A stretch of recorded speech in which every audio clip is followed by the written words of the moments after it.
ONG brasileira da Flórida dá início a Congresso Internacional sobre Tráfico Humano. Estado do Texas oferece terreno para instalações de deportação em massa de Donald Trump. Depois de marchas neonazistas no Michigan e em Ohio, flyers com discursos de ódio de um grupo supremacista branco são espalhados por Indiana. Forte e raro ciclone bomba afeta o noroeste do país e mata ao menos 2 pessoas. E você vai conhecer o chefe de cozinha brasileiro que ganha destaque como queridinho das celebridades norte-americanas. Júlio tem muito mais tempero e borogodó do que chefes renomados mundo afora. Mas Golias vira Davi diante de uma gigante na cozinha, sua própria mãe.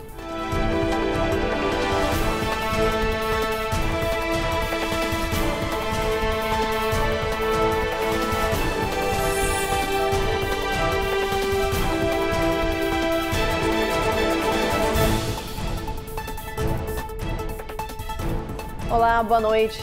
Boa noite. O primeiro Congresso Internacional, organizado por uma ONG brasileira, sobre tráfico humano, violência doméstica e abuso sexual, já começou em Orlando. A Carla Marinho mostra pra gente que o primeiro dia do evento contou com a participação da atriz e modelo Luísa Brunet, de outras celebridades e especialistas nesse tema.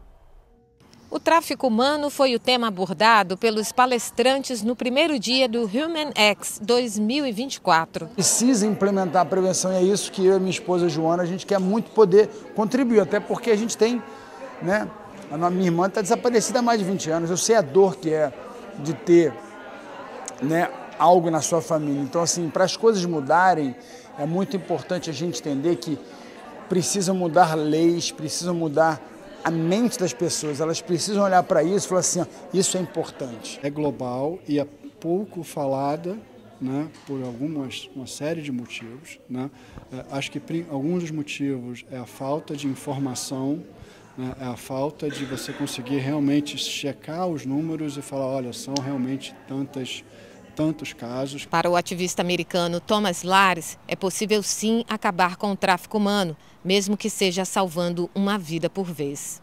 I believe that we can also end and stop human trafficking one life at a time, but I do believe we can. O Congresso Internacional da Fundação Hope and Justice reuniu ONGs, institutos americanos e do Brasil, além de representantes do governo estadual e federal dos Estados Unidos, que compartilharam ações de combate a este crime hediondo. Era uma honra imensa receber esses grandes nomes, né, envolvidos na luta contra o tráfico humano, reconhecendo o nosso trabalho, se colocando à disposição para a gente somar forças. Então eu vejo que começamos muito bem, e eu tenho excelentes expectativas para os próximos dias. A intenção é ajudar vidas, né, ajudar pessoas que passaram por várias situações humanitárias, né? Para isso nós precisamos de você, nós precisamos de todos, que todos juntos possam combater esse mal. Tráfico humano, a gente pensa muito em países de terceiro mundo. A gente não imagina que aqui nos Estados Unidos isso acontece muito forte, principalmente aqui no estado da Flórida. A Flórida é o terceiro estado em número de denúncias de tráfico humano, perdendo apenas para o Texas e a Califórnia. No encontro de hoje, as vítimas desse crime também compartilharam as experiências vivenciadas em território americano. A brasileira Maísa é uma dessas sobreviventes. Maísa, inclusive você escreveu um livro relatando tudo que você passou. Eu passei por momentos bem difíceis, por meses muito difíceis. Mas Deus, Ele pega uma história difícil e transforma num lindo testemunho. E Ele faz mais, Ele transforma um livro para impactar outras vidas. Eu acho que é esse o propósito. Para as pessoas saberem aonde elas buscarem essa ajuda. Então eu acho que isso vai ser muito importante compartilhar com essas pessoas o que nós vivemos. Atividades paralelas como o Congresso Universitário da Veni Creator e a exibição do filme City of Dreams, que retrata um caso de tráfico de crianças, também fizeram parte do evento. Para a produtora, o filme é muito mais que uma ficção ou entretenimento, é um alerta. This is really going to move people to actually act versus kind of just go along with their day and forget about the importance of paying attention to trafficking. Segundo o Civene, juntamente com o Human X, né, tem a importância de reafirmar o nosso compromisso com a dignidade humana, na união de forças, né, através de profissionais, de especialistas do conhecimento, para que nós possamos construir uma sociedade igualitária, inclusiva e justa. A gente vai conseguir fazer a diferença e tirar Orlando do 3º lugar no ranking, né, de mais casos reportados de tráfico humano no país e colocar no 100º lugar. O Texas anunciou que quer colaborar com o futuro presidente Donald Trump no projeto de deportação em massa de imigrantes. Para isso, uma comissária do estado fez um primeiro anúncio, o oferecimento de um terreno para que seja construída uma instalação voltada para as deportações de Trump. As autoridades do Texas foram categóricas. Querem que o presidente eleito, Donald Trump, construa as instalações de deportação na fronteira sul. De acordo com uma carta do Texas General Land Office, enviada pela comissária Dawn Buckingham a Trump, o estado adquiriu recentemente 1.400 acres de terreno no condado de Starr, perto de Rio Grande City. A ideia é ajudar a administração Trump a prender e processar os imigrantes indocumentados que passarão pelo sistema de deportações em massa. A comissária disse ainda que o estado está totalmente preparado para fechar um acordo com as agências federais. Até agora, a equipe de transição de Trump não se pronunciou sobre essa oferta. Já na contramão do Texas, em Los Angeles, na Califórnia, estão sendo adotadas novas medidas para proteger ainda mais os imigrantes. A cidade aprovou um decreto para tornar a cidade santuário ainda mais segura para os indocumentados e evitar as ameaças de deportação do governo Trump. A nova lei foi aprovada por ampla maioria na Câmara Municipal de Los Angeles e vai tornar a cidade, que há 5 anos já é considerada santuário, ainda mais segura para os imigrantes. A medida precisa passar por mais uma votação da Câmara para ser ratificada, o que deve acontecer nos próximos dias. Assim que aprovada, a nova regra vai entrar em vigor em formato de urgência. Los Angeles vai ficar completamente proibida de usar recursos municipais e as agências locais para fiscalizar, buscar, prender e até trocar informações sobre imigrantes com agentes federais. O decreto em prol da comunidade imigrante foi considerado uma resposta ao presidente eleito, que ameaçou realizar uma deportação em massa de imigrantes depois que assumir o poder no ano que vem. O estado da Califórnia tem proteções semelhantes aprovadas em 2017, que também oferecem proteção aos imigrantes. Depois do intervalo, pesquisa mostra o que os moradores do país querem que Trump tenha como prioridade no começo da gestão. E depois das marchas neonazistas no Michigan e Ohio, flyers com discurso de ódio de um grupo supremacista branco são espalhados por Indiana.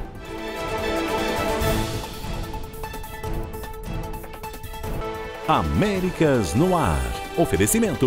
Rejab Chip. Melhore agora a sua qualidade de vida.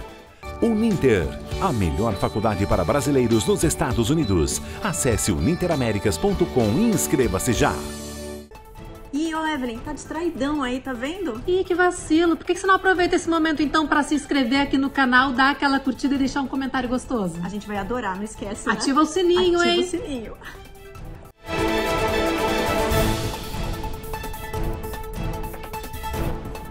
Uma pesquisa quis saber o que os moradores aqui dos Estados Unidos esperam do futuro presidente Donald Trump. O foco desse levantamento foi sobre as prioridades para os primeiros 100 dias de governo. E no topo dessa lista de preocupações está a inflação. Cerca de 35% dos entrevistados disseram que Donald Trump deveria ter como foco total nos primeiros meses a inflação. Já 30% disseram que o novo governo deve gastar mais energia e recursos para resolver a crise de imigração. E 27% mencionaram áreas como empregos e economia em geral. Outros 23% esperam que Trump foque na unificação do país. Percentuais menores mencionaram impostos, criminalidade ou conflitos internacionais como prioridades. O republicano vai tomar posse em 20 de janeiro e seu partido conta com maioria no Senado e na Câmara, pelo menos pelos 2 primeiros anos de governo. Ainda segundo a pesquisa da Reuters Ipsos, Trump vai assumir o cargo sem um alto índice de popularidade, o que reflete a forte polarização política nos Estados Unidos. Hoje, cerca de 44% dos entrevistados disseram ter uma visão favorável de Trump, enquanto 51% expressaram uma visão desfavorável.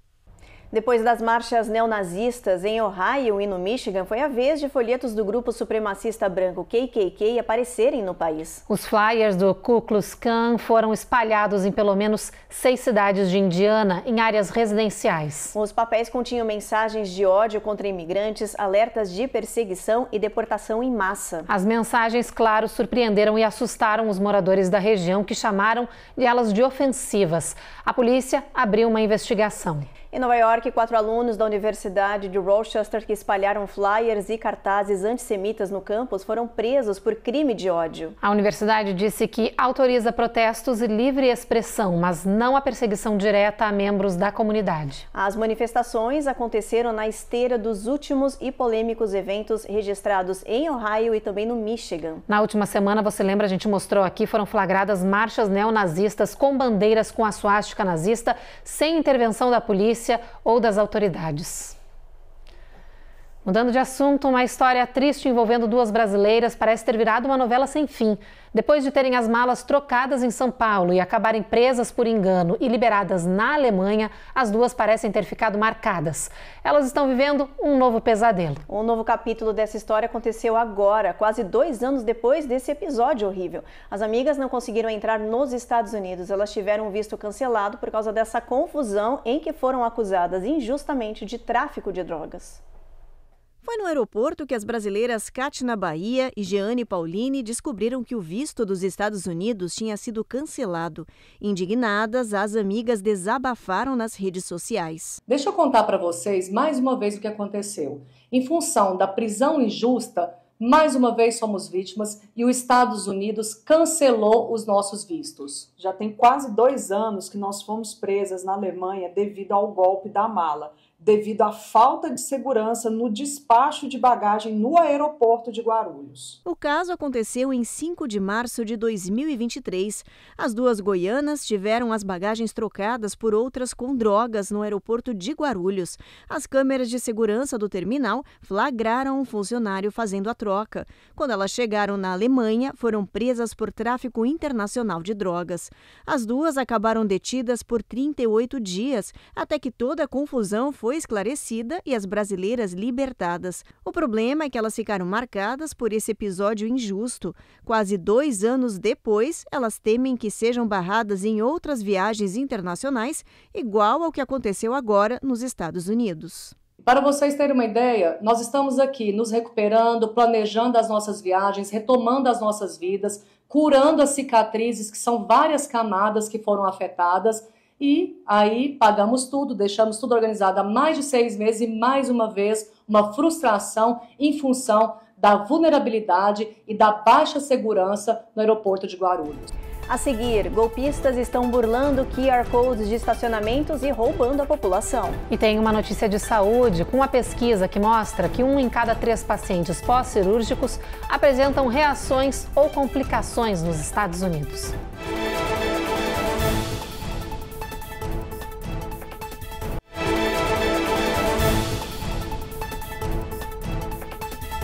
Se você costuma usar um estacionamento de rua que permite o pagamento por aplicativos, como o Pay by Phone, por exemplo, é bom ficar atento, porque um tipo de crime está crescendo muito no país, principalmente na Flórida. São os adesivos de QR Code falsos que estão sendo colocados nas placas e que, quando escaneados, levam direto para bandidos. Muita gente está caindo nesse golpe e tendo os dados bancários roubados.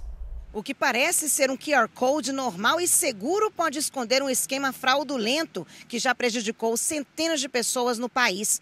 O mais recente está acontecendo aqui no sul da Flórida. Autoridades do setor de transporte identificaram adesivos colados aos parquímetros Pay by Phone, nos estacionamentos e ruas de várias cidades do estado.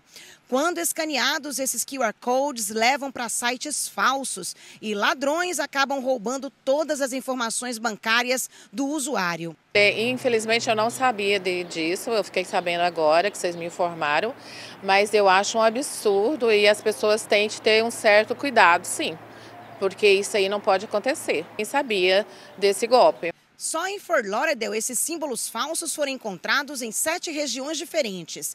As autoridades avisam que as pessoas precisam desconfiar de QR Codes em formato de adesivos colados nas placas. Os legítimos são impressos na própria placa e estão sempre em estações de carregamento de veículos elétricos e em parquímetros com moedas. Muito importante que quando nós formos realizar um pagamento por meio de algum tipo de código, independente de qual seja a modalidade de pagamento, é importante nós verificarmos as informações que serão apresentadas no momento anterior à confirmação do pagamento. Caso eu identifique que eu paguei, eu fiz um pagamento errado, fiz um pagamento com um destinatário diferente daquele que deveria ter sido realizado, eu devo imediatamente comunicar a minha instituição bancária, instituição financeira, e comunicar que eventualmente eu posso ter feito um pagamento, caído num golpe nesse sentido.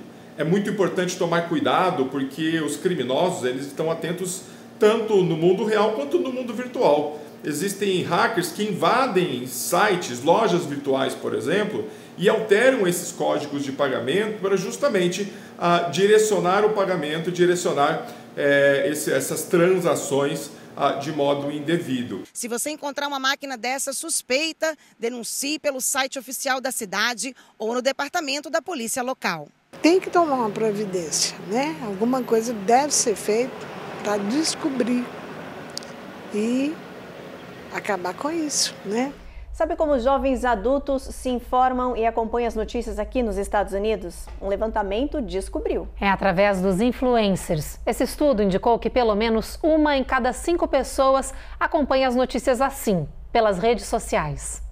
Quase 40% dos adultos com menos de 30 anos de idade dizem que recebem as notícias mais importantes do dia no próprio celular, através de influencers da mídia social. Mais da metade desses jovens não checa nem confirma a informação. Especialistas alertam para o risco que a nova geração de adultos está correndo no consumo e divulgação de informações que podem ser falsas. O estudo apontou ainda que essas pessoas não são isentas e que elas apenas reproduzem notícias que ouviram de terceiros.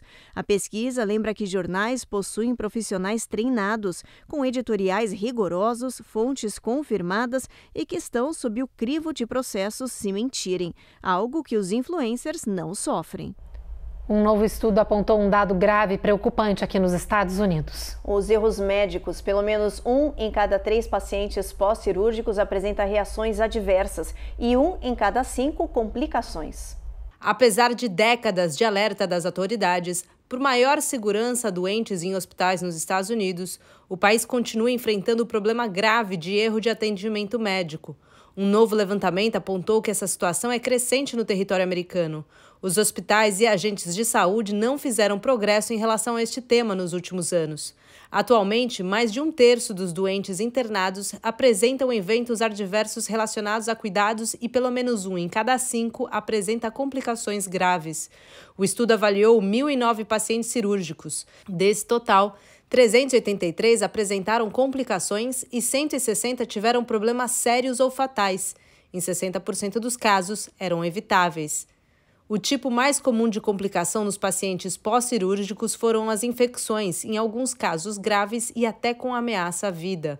Os pesquisadores voltaram a destacar a necessidade de um progresso e de uma maior fiscalização nos hospitais para combater esse tipo de situação preocupante e alarmante no país. Essa distância entre o médico e o paciente, e assim, exacerbada por esse excesso de processo, esse medo, acho que favorece e com certeza é uma das grandes causas para que a gente tenha alguns erros. Quer dizer, é o efeito contrário. Quanto menos você quer se envolver com o paciente para não cometer, não ser processado, mais você acaba cometendo erro porque você está longe. Você não tem um envolvimento, você não consegue acompanhar de fato uma evolução como médico, porque a medicina ela não mudou. O que mudou foi a sociedade, foi a forma de você ter a relação médico-paciente. Então, para mim, essa é uma das grandes causas, né, desses números aí que foram divulgados atualmente. No próximo bloco, tem os detalhes do ciclone bomba que afeta o noroeste do país e já matou 2 pessoas. E você vai conhecer o chefe de cozinha brasileiro que ganha destaque como queridinho das celebridades norte-americanas.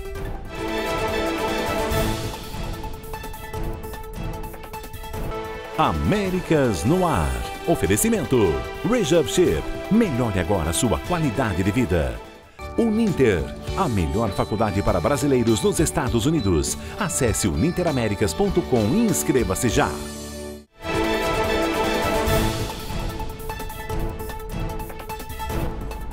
A região de Nova York e Nova Jersey está enfrentando uma seca histórica para esta época do ano. E segundo as autoridades, esse pode ser o principal motivo para os grandes incêndios florestais que devastam essa região.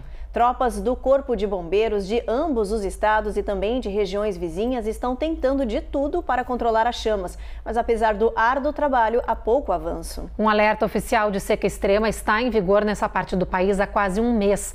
Só na cidade de Nova York, esse é o primeiro alerta do tipo emitido em 22 anos. As autoridades pedem que os moradores não deixem acúmulo de folhas secas nos quintais, sobretudo nas áreas rurais, porque elas podem propagar chamas de forma rápida. Um ciclone bomba único em uma década está varrendo o noroeste dos Estados Unidos e partes do Canadá, deixando pelo menos 2 pessoas mortas. A tempestade deixa cerca de 750 mil pessoas sem energia elétrica nos estados de Washington e Califórnia e também na Colômbia Britânica. Os ventos fortes arrancaram árvores enormes do solo e destruíram casas e comércios. Em muitas regiões, houve danos na rede elétrica, deixando centenas de milhares de pessoas às escuras e sem aquecimento nas casas, em meio a temperaturas bastante frias. As autoridades já estão trabalhando 24 horas por dia para tentar reestabelecer o serviço, mas não há previsão de retorno e as condições climáticas futuras são desfavoráveis, indicando que a situação deve piorar. Nas próximas horas, esse ciclone bomba vai se combinar com um rio atmosférico, provocando chuva pesada, inundações, rajadas de vento com força de furacão e acúmulo de metros e metros de neve nas montanhas. O alerta vermelho já foi disparado para o noroeste de Washington e o norte da Califórnia. Ao menos 2 pessoas já morreram por causa da tempestade nessas regiões. Hora da meteorologia, vamos para o telão ver as temperaturas previstas para amanhã. Olha, em Boston, mínima de 40, Nova York, mínima de 38, chove bastante em toda essa área do país. Em Charlotte, previsão de trovoada. Em Atlanta, mínima de 37, bem friozinho, máxima não passa de 56. Na Flórida, tempo encoberto em Miami, no restante do estado, bastante sol na previsão. Em Houston, no Texas, mínima fica em 48 e máxima de 71, com bastante sol. San Antônio, o sol continua nessa área, máxima de 73, mínima de 45. El Paso, a gente já tem um tempo tímido aí, sol entre nuvens, máxima de 68.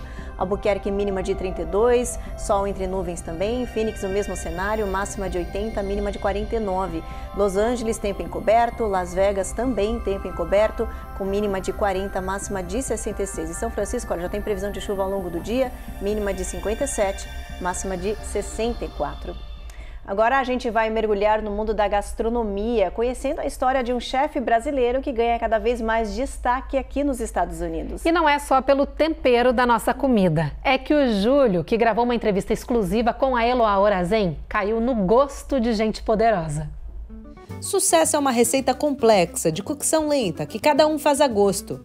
Para o chefe paulistano Júlio Carneiro, por exemplo, sucesso é um banquete de vários sabores e ingredientes, mas sempre adocicado com um tempero familiar. Eu venho de uma família muito humilde, mas a cozinha sempre foi o centro da nossa família. Basicamente todas as mulheres da minha família são cozinheiras, minha avó é cozinheira, minha mãe é cozinheira. Então a comida sempre foi essa ferramenta de transformação na nossa família. Sempre foi uma ferramenta de resiliência e foi essa maneira que nós encontramos de superar todas as nossas dificuldades. Então a cozinha tem esse significado para mim muito importante. E aí depois, mais para frente, eu entendi que a gastronomia também é uma forma de arte e eu sempre quis ser artista. Radicado nos Estados Unidos há 8 anos, o chefe, de 29 anos, pinta e borda na cozinha, onde reinventa receitas nossas e outras internacionais, mas sempre sob uma ótica toda brasileira. Sempre quando eu sou apresentado por alguém, quando alguém me apresenta, o principal adjetivo que eles usam para me descrever é ele é brasileiro. He's our Brazilian chef. Então percebe que o fato de eu ser brasileiro é a característica principal da minha personalidade. E eu vejo isso como um privilégio. Eu acho que representar o Brasil através da comida é falar de um país tão grande, um país tão diverso, uma gastronomia tão rica, cheia de sabores, texturas. É uma comida que ela consegue ser sofisticada, mas ao mesmo tempo muito simples. Então eu vejo isso como um privilégio mesmo, como uma honra. E usar as referências que eu tenho do Brasil, da nossa tradição, da nossa comida, da nossa terra, eu acho que é a forma como eu coloco a minha alma no meu trabalho. É esse borogodó verde e amarelo da culinária de Júlio que vem alimentando algumas das pessoas mais poderosas do mundo. Eu já cozinhei basicamente para os principais bilionários do Vale do Silício, basicamente todos eles. Desde o CEO da Google ao dono da Uber. Já cozinhei para o Elon Musk diversas vezes, para a família dele diversas vezes. Já cozinhei para senadores, governadores, celebridades da indústria da música, televisão, diretores de cinema. Já cozinhei para a família do presidente dos Estados Unidos e até para o vice-presidente dos Estados Unidos. Para continuar abrindo caminhos e apetites por onde passa, Júlio vai buscar no nosso Brasil inspirações para novas receitas e formas de servir. Toda vez que eu vou para o Brasil, eu volto com 50 tipos de cachaça, pimenta. É um país que ele é um lugar tão diverso. É impossível você experimentar tudo, saber tudo, conhecer tudo. Cada vez que eu vou e volto para o Brasil, eu volto inspirado, cheio de história, cheio de novos sabores, cheio de novas lembranças. Então, é um lugar que está em constante transformação e sempre tem essa surpresa de você se surpreender com sabores novos. Sempre quando eu posso, quando eu estou no Brasil, eu tiro alguns dias do meu tempo lá e vou para algum lugar bem isolado. Vou muito para Minas Gerais, que eu acho que é um lugar que me inspira muito. E aí eu vou aprender a desacelerar, eu vou aprender de novo como que a comida cresce, como que ela chega até a gente, a simplicidade.